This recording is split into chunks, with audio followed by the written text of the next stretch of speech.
Nuevo video en el canal, esta vez para geometría, en particular para los ángulos. Vamos a definirlos y a clasificarlos. Espero que les sea de utilidad y que esté lo más claro posible. Vamos primero con la definición.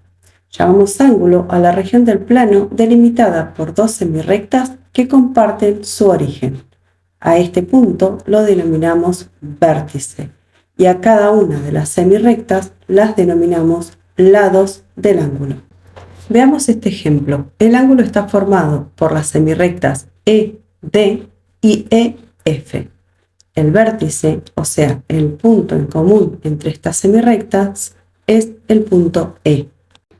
Existen varias maneras de nombrar a los ángulos. Veamos dos de ellas.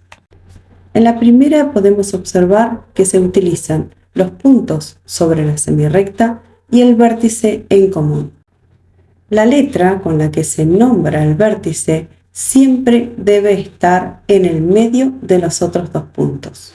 Observemos también que hay como una especie de ángulo invertido sobre el nombre. Esto nos indica que lo que estamos leyendo es un ángulo.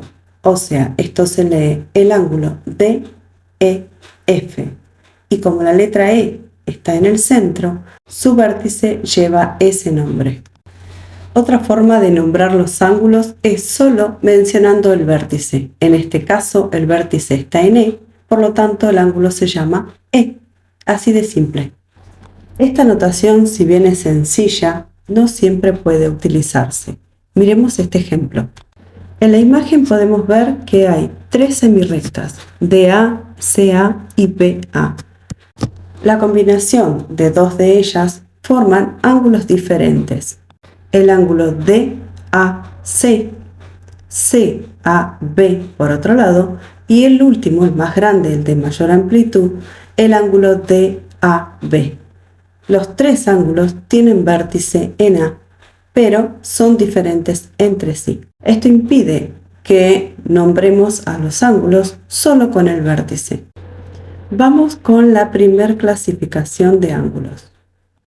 Cóncavos y convexos para esta primera etapa. Vamos a analizar primero los ángulos convexos. En este caso, el ángulo es el que está pintado de amarillo y que no quise ponerle nombre porque, como verán, hay muchas letras dando vuelta. Vamos a la definición.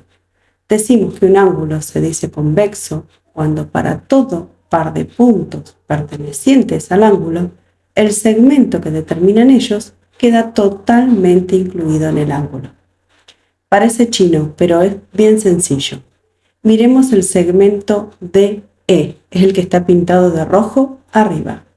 El punto D y el punto E pertenecen al ángulo y forman un segmento. Este segmento está totalmente incluido en el ángulo. Puntos H e I están sobre los lados del ángulo y el segmento que determinan queda totalmente incluido en el ángulo convexo. Y por último, para ejemplificar esta definición, tenemos los puntos G, F pintados de verde y el segmento también queda totalmente incluido dentro del ángulo. Esto va a suceder con todos los puntos pertenecientes a este ángulo. Espero que les haya quedado claro. Si no les quedó claro, veamos esta definición contraria a la primera y veamos si aporta un poco de luz. Aquí tenemos sombreado en amarillo otro ángulo. Y fíjense que podríamos decir que es la parte exterior al ángulo convexo, que en este caso está pintado de blanco. Podemos ver varios puntos dentro o pertenecientes al ángulo. Por ejemplo, los puntos GH, que están pintados en verde, determinan justamente el segmento con su nombre y queda totalmente incluido en el ángulo pintado de amarillo.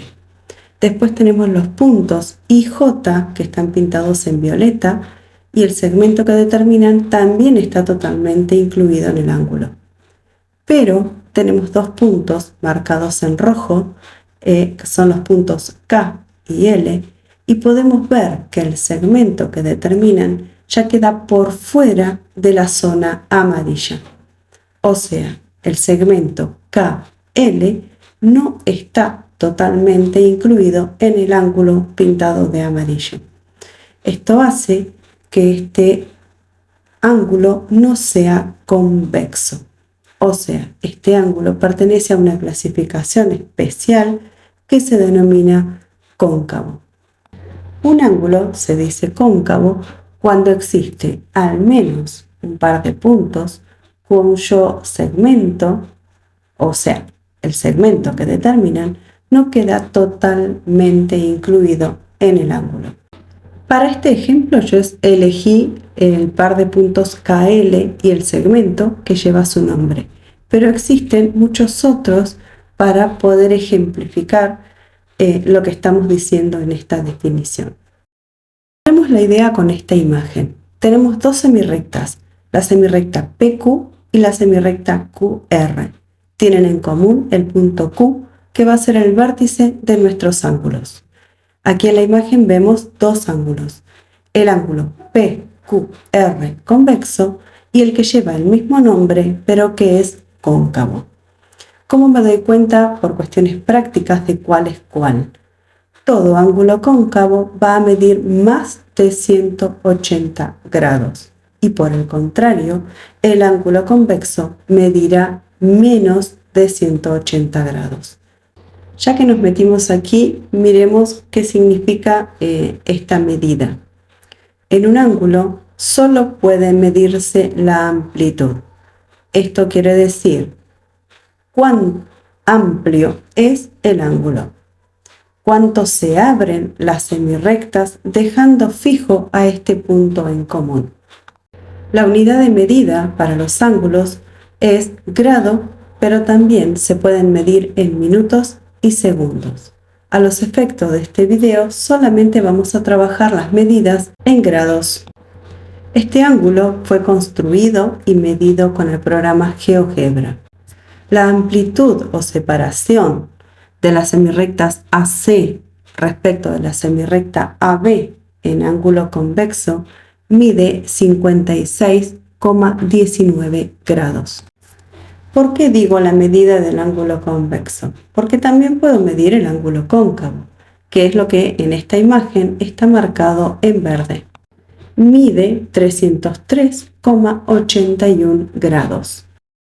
La suma de ambos es igual a 360 grados y es lo que se denomina ángulo de un giro. Este es un ángulo llano. Mide exactamente 180 grados y queda representado, como ven en la imagen, como una línea recta. Podemos ver que este ángulo se llama EFG porque tiene vértice en F, pero además GeoGebra nos marca una nueva manera de nombrar los ángulos. Esto es con una letra griega y es lo que nos muestra abajo en verde. El ángulo en este caso lo denomina alfa y es igual a 180 grados. Continuando con la clasificación de ángulos según su amplitud, tenemos aquí a los ángulos rectos. Se denominan así a los ángulos que miden exactamente 90 grados. Ya casi vamos terminando. Aquí en la imagen tenemos una nueva clasificación de ángulos. Son los ángulos agudos. Denominamos así a todos los ángulos que midan más de 0 grados, pero menos de 90 grados. El ángulo de la imagen mide exactamente 45 grados. Última clasificación de este video, los ángulos obtusos. Llamamos así a los ángulos que miden más de 90 grados, pero menos de 180. El ángulo de la imagen mide 119,47 grados. Recordemos que en este video no vamos a trabajar con minutos y segundos, pero esta expresión decimal del ángulo podría transformarse en minutos y segundos. Y llegamos al final con la última clasificación, los ángulos nulos. Estos ángulos miden exactamente 0 grados. Si te quedaron dudas y sos mi estudiante, no dudes en preguntarme en clase. Si sos un visitante de YouTube, podés escribirme en los comentarios.